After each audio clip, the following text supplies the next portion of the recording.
I would like to introduce now the first moderator of the day, Wangari Muchiri, who will be presenting over 2 sessions, actually. Wangari has been working with JLL now on the real estate and sustainable consultancy side. She is also a board member of the KGBS. Her experience is extensive, having worked in sunny climes such as Canberra and Sydney, and now works on the built environment for the JLL team. So without further ado, thank you so much, and please come up. Thanks so much, Matt. I'll ask all the panelists also to join me on stage. Matt, I think you stole all my facts. Me and you must have typed the same thing into Google. But 18 new Africans a minute, that's amazing. I think we have so much potential and so much still to see in Africa and to come, and especially in the real estate sector, because we spent 90% of our time in buildings. So if 18 new Africans a minute are going to spend 90% of their time in buildings, what does that mean for us? Good morning, everyone. Welcome to the first panel session of the SPACE event today. Matt has already introduced me, so I'll just jump on to asking our panel members to introduce themselves. I'll also ask them to tell us one interesting thing about themselves as well. So why don't I start with Jane? Good morning, my name is Jane Afrane. I'm the National Head for the African Network at the World Green Building Council. I like baking, and if I wasn't doing what I was doing, I'd be a professional baker. My name is Gloria Mamwa. I'm the head of property for Kenya and East Africa for Standard Chartered Bank. I do take care of all our corporate real estate solutions and operations for the bank. Something interesting about me, I would say I've scaled and topped the Nana Peak on Mount Kenya. That I did in 2016, and now I'm looking forward to Kilimanjaro. I'm Raphael Mwito. I work with BRITAM. On the property development side, I am the business development manager. I'm an architect. I'm perhaps one of the few architects who've moved from direct practice into finance. I'm a CFA charter holder, so really mixing both worlds. And I'm handling the development for portfolio for BRITAM Group, BRITAM Holdings across the region. So anything that you see, and with the ban of BRITAM, really you're seeing the guys who are implementing that strategy. Interesting about me, I think I'm a sucker for anything science, to do with space science, that's astronomy, talking about human physiology. I find myself consuming a lot of information across anything to do with physics, mathematics, biology, chemistry. I still remember those chemical equations I would write in secondary school, despite the fact that I didn't pursue chemistry in campus. My name is Alex Smertnik. I'm leading in a private equity investment fund which is targeting hospitality assets across the African continent, and more specifically sub-Saharan Africa. Interesting fact, I was discussing yesterday with my taxi driver who comes and picks me up from the airport, and I realized that after coming, on a regular basis, it's been a year and a half since I've been in East Africa, generally speaking, so it's good to be back. We are looking today at the key topic of opportunities in the real estate sector on the African continent. I think there's a statement I made last year where I said 80% of buildings in Africa are not built yet. By 2050, are not built yet, which means there's so much opportunity, which means there's so much still to develop, and there's definitely a place for green buildings and sustainable buildings in that. So I wanted to start with Jane, just because you're closest to me. There's so much coming up on the landscape in Africa. Do you think that this is a focus for people in general, for governments, and is green building something that will be looked at more progressively as we go? Yes. Coming from a movement organization where we try to advance green building, for the African continent, I think moving forward, the concept and issues of sustainability will become very critical. And Matthew alluded to this point when he mentioned the facts and figures around urbanization. if we look at cities in Africa today, because of the ills around planning, we're now finding that we have to now build cities within cities. So, there's Eco Atlantic, there's Tatu City, there's Konza, there's Roma Park in Zambia. So these cities, if you look at how they're being built, increasingly the concept of sustainability is being embedded in terms of their design, in terms of their construction, and in terms of occupier requirements. So if you look at the value chain from the developers to the real estate managers to the facility management companies and to even the end users, the concept of green building is now becoming very important. I think it's going hand in hand with the responsibilities of both humans and both private sector and even government towards how do we treat our environment, how do we relate with our environment even as we go about our daily lives. So the concept of green building is now becoming very entrenched with the real estate sector and also the end user as well. And I really focused on the end user because it is us who create the demand.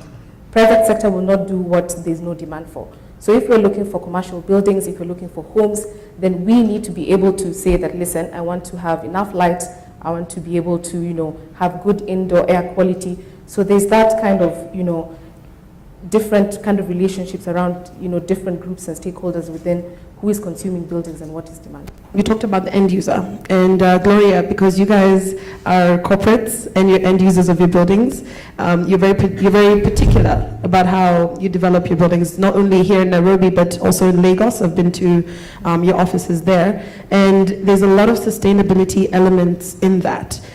Please talk through what corporates are saying in this space. Is there opportunities? And then to link into that, who's funding these buildings? And are they asking for these sustainable measures in these buildings? Thanks, Wangari. I think from my experience within the bank, one of the things that we actually commit to as an organization is to ensure that, again, our brand promise is here for good, and here for good means all round. So our environmental footprint becomes very key, and our practices also become very key in how we run our business, which is in the financial industry. When we look at our own investments, which is our head office buildings and any other facilities that we are constructing, our biggest concern is what is the impact back to the environment, how sustainable is what we're putting in going to really link back to our brand promise. And hence, as a result, you will note if you go to all our head offices, especially the new ones, the legacy ones still have their old challenges. But any new building coming up in our portfolio would be considering, LED certification around the building practice, around the sustainability of the environment. So if you've visited the Kenya head office, you would notice it is a greened building, to be honest, and we continue to green it consistently. So that is a key focus for the bank. Your second question links back to how we are funding around sustainable, the sustainability goals.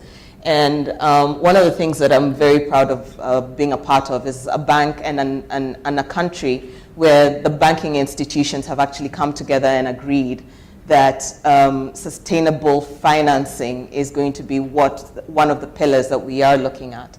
And so any ventures that the banks in Kenya particularly would be looking at, and would then be looking at the long-term view of the overall impact of that particular practice. So if it was a building, a construction loan that people were getting, it would be asking the right questions around how is this piece of project or this development going to impact the environment per se?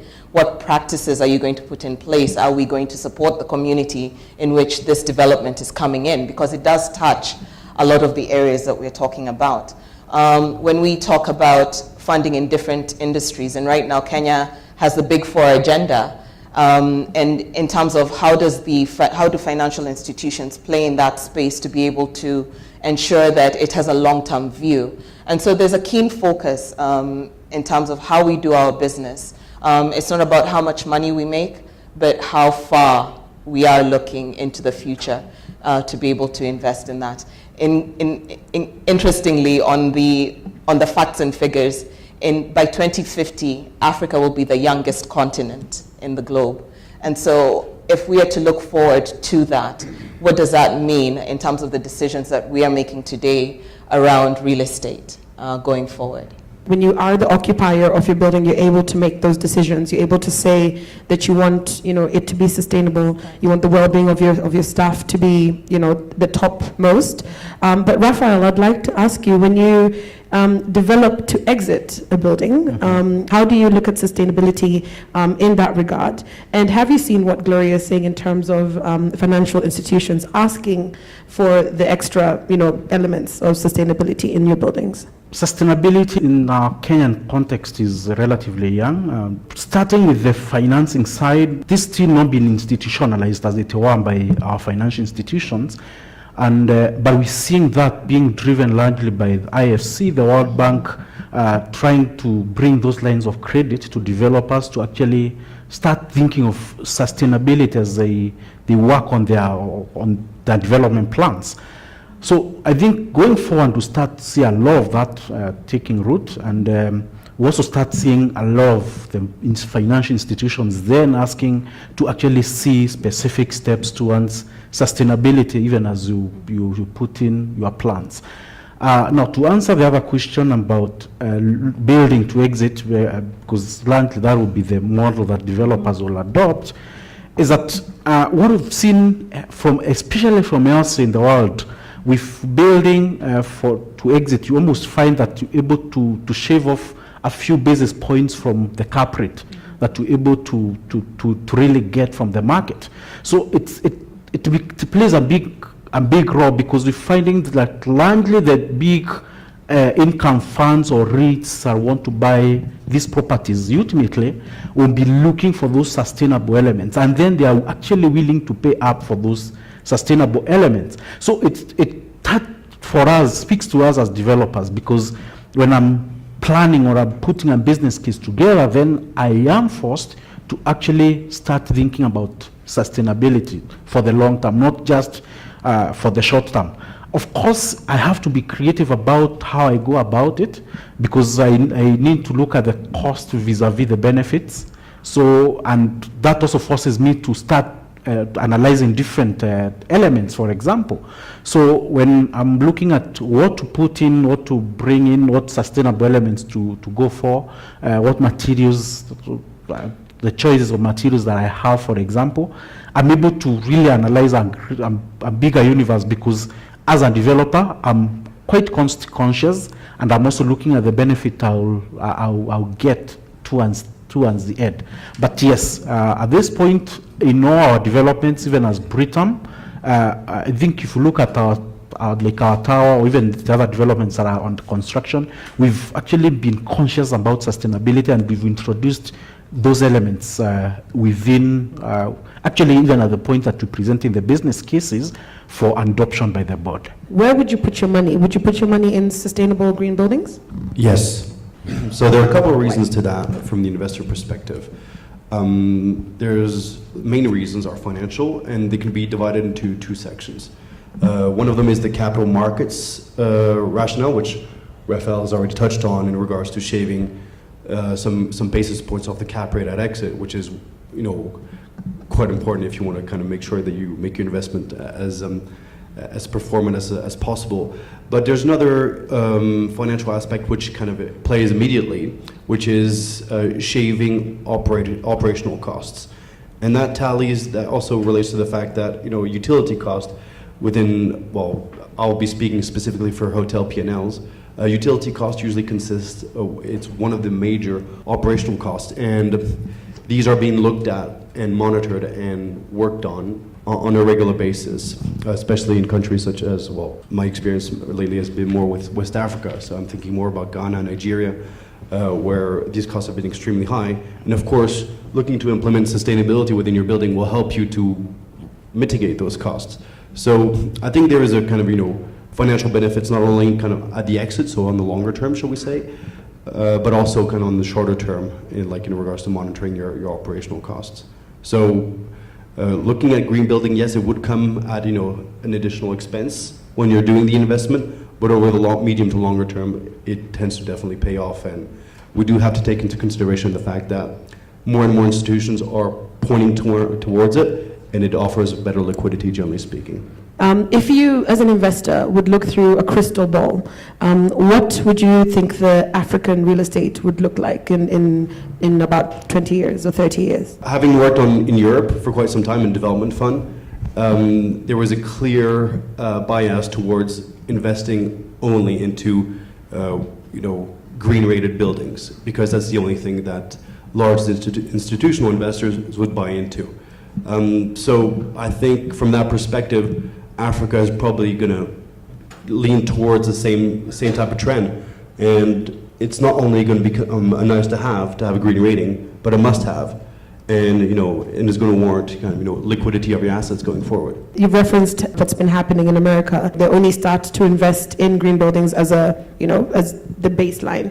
Jane, do you think that this is something that will be a focus for Africa, just given that don't we have bigger problems? How important climate infrastructure affects health, well-being, education, transport, name it. So it's all related. So yes, we have more important problems, but everything happens in buildings. Whether it's hospitals, whether it's schools, whether we're at home, everything happens in buildings. So if we're going to be building buildings that are not climate resilient, taking into account that in sub-Saharan Africa, we have like 6 different climates going on. So we need to be cognizant of the fact that these problems are all interconnected, and buildings can be the conduit for a number of things: energy efficiency, water efficiency, which then in turn, affects, the demand for energy and, the reduction of fossil fuels, the way we reuse and recycle water, thereby impacting health, less cholera, things like that. So yes, they're important issues, but I think that the climate issue is very complex in the sense that it really affects different things in our society. The private sector cannot work alone. We need public sector support.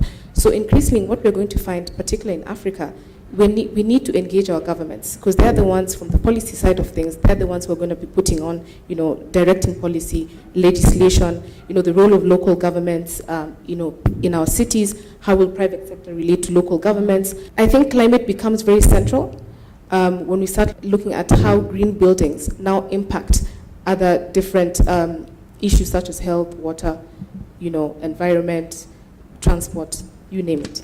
Raphael, I wanted to ask you, are we seeing this shift to sustainable buildings maybe only in commercial space, only in the residential space, or more in mixed-use developments across the real estate sector in Africa? Or is there specific asset classes that are being favored by this sustainable kind of paintbrush that's coming along? So to start with, largely the commercial space, and that's really from offices to retail and all that. But slowly you start getting to see it shifting towards the residential sector. So you find it cropping into apartments and into even individual houses. But it's a gradual shift. So currently what we're seeing is, because of where we are in Kenya, it started with offices. Started seeing people like actors being very deliberate, even on the retail space and with the malls. And slowly we're starting also to see even the industrial space that is being planned now, being planned around sustainable elements. And slowly, I know a number of residential developments, especially now starting with really serviced apartments, that are starting to introduce that really sustainable elements within that sector as well. But I've not come across a residential house and for an individual that has been built around it. But I guess in this market, of course, there are. I think there are people still quite ahead of the curve. Do we see SDGs really playing a part in how we finance real estate, or how we look at anything that's coming up in terms of even in the hotel industry? Is that something that is a conscious effort by funds and by investors in Africa? We're just looking at it from the finance aspect, from the profitability aspect alone. Now, if we can get a green rating on top of it, are we going to spend the extra dollar? I'm not sure, bearing in mind that a lot of these green ratings also sometimes can imply what I would call, very bluntly, unnecessary cost. We in the end, we're there in the business of kind of driving financial performance for the investor. Now, this being said, as we go along and as those green ratings become more and more prominent, and well, not just prominent, but just it becomes an imperative at exit, we'll be looking to gear the building towards that in order, again, to increase liquidity and value and capital appreciation, generally speaking. Is a green rating just a bonus on top, or is it for you guys one of the first things you look at? We are more long-term thinking around our own operations and how then we can then effectively get to a place where the cost question around operations for our building are not the question in the room all the time. And so it has taken those decisions to be able to make sure that we are building and investing in sustainable buildings. But on the other hand, the beauty about it is that the green rating becomes a bonus. If then you're rated as a green building, then there's a lot more that speaks to your brand, because it's more linked to the brand than it would be, the definite practices that you do. But if you're committed as an organization in terms of this is what we want to do in our buildings, it has nothing to do with the green rating. So these are things that we've set out in our policies in terms of the things that we're doing as an organization. It's things that we've sort of embedded in our day-to-day practices. And so if we're reporting sustainably as well in terms of our financial reporting, then the onus are on us to ensure that we are practicing what we preach.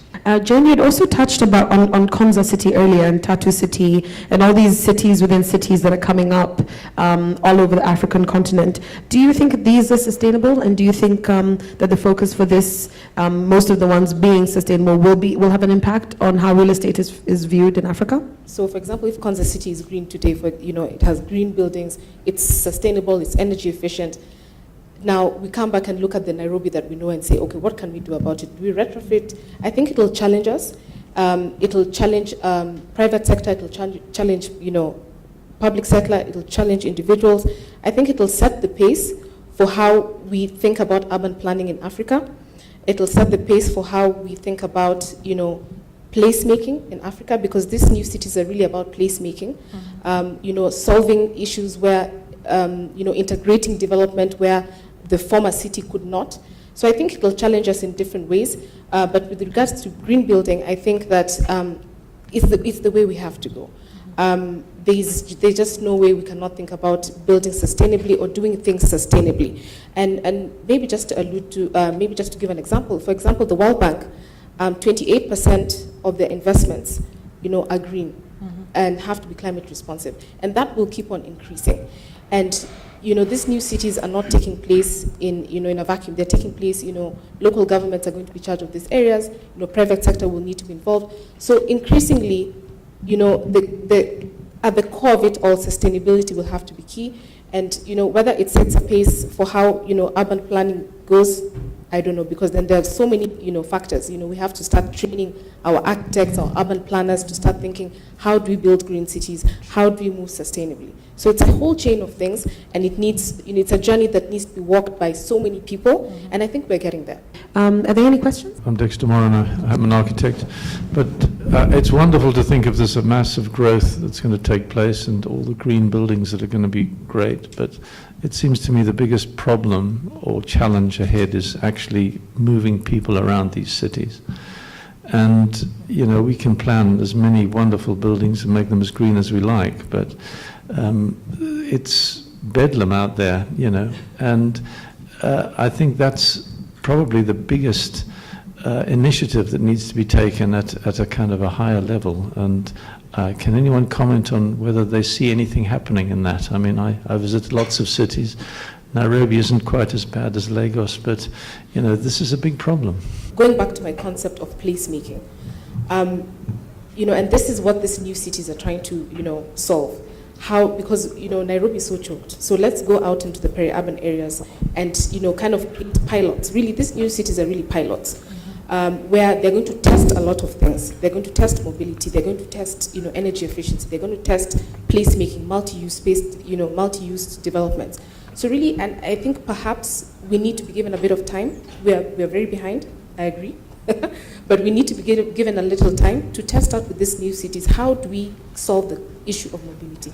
So it's a hard question, and I think, the transport engineers, the urban planners, I think the government as well, I think we need to come together and seriously think about how we're going to move people, because, is it walking? Is it buses? Is it, do we use cables?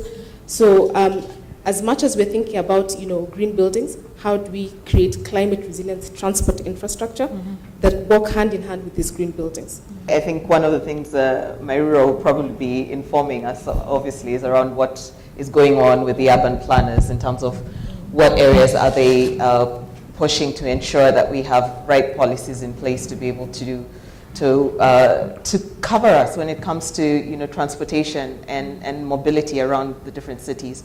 But I would say and agree with Jane that we're still behind the curve quite a bit, and hence we're in a pilot stage in terms of all these cities being pushed out towards the peripheral of the main CBDs, and that should be able to get us to an understanding as to whether that actually is the mode that we need to go into. Let's build the cities out and then try and decongest the main urban centers and see whether that actually, we can then resolve the issues. Because if we try and resolve in the current status, it will choke us up even more. But I'll ask one of the panelists to just do a one-sentence parting shot before our next panel.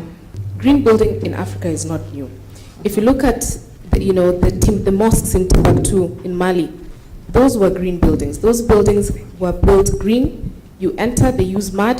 It is 40 degrees, but you're very cool. So I just want to say that green building is not new. It's just something that we now need to see how we do it in our context today, but it's here to stay. Sustainability is everybody's responsibility. And so each one of us have to come from a mindset of understanding how far we can go with the practices that we're going on about today. And so if I don't change my mindset on my own, then it's impossible to change a nation. It's impossible to drive policies. It's impossible to drive those decisions. We do need to own our space when it comes to understanding sustainability. We cannot run away from sustainability, especially in Africa, as the environment becomes more institutional, especially on the development space.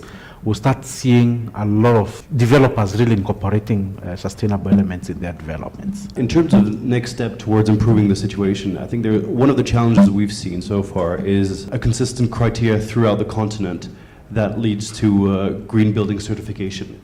In other parts of the world, you have gazillions of different types of qualifications. I still fail to see a prominent one for the continent, or at least maybe for each country. So that's the first point. At least it gives a specific goal to aim towards. Second point is it ties into Dexter's question. So there are private initiatives, but you also need public initiatives in order to implement durable improvement. And the infrastructure is one thing, but there's also other measures that could be implemented. I don't know, taxation towards less sustainable buildings or less green buildings, and these are part of the work streams that we could start thinking about in order to actually do something about it. I think that was too short, but we definitely can keep chatting, and let's continue the chat over coffee later. Thanks.